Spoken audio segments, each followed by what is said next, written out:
Hey, that's a great short film. Steve Munns plays an amazing evangelist. The purpose of this is to teach our kids about the prayer of salvation.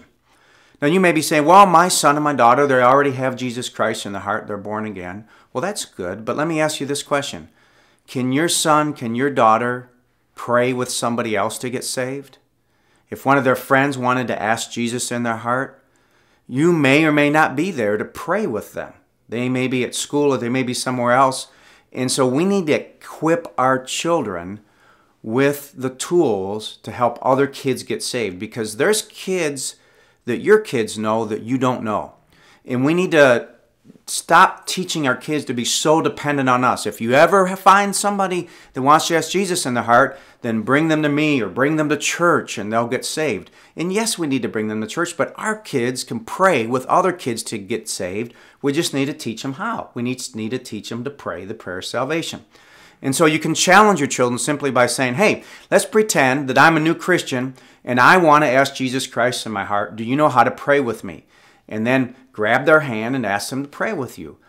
I suspect, unless they've been taught, that they won't know how to pray. They won't pray according to the Bible. Now, the Bible is very specific about this kind of prayer. Romans chapter 10, verse 9 says, if you believe in your heart that God raised Jesus from the dead, and you confess with your mouth that Jesus Christ is your Lord, you shall be saved. That's it. It's as simple as that. And so I do a little explanation on the word Lord. What does the word Lord mean?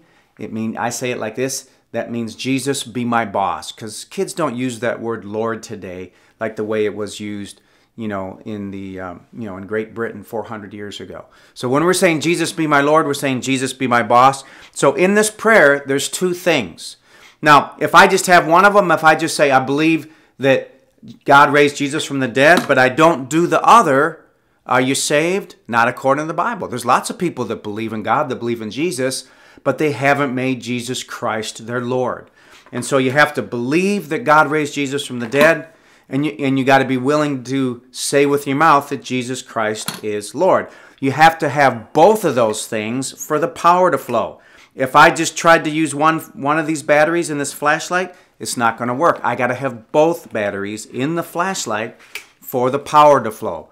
What are the batteries? What are the two things? Number one, believe in your heart that God raised Jesus from the dead. And two, say with your mouth that Jesus Christ is Lord. And that's what causes you to get saved.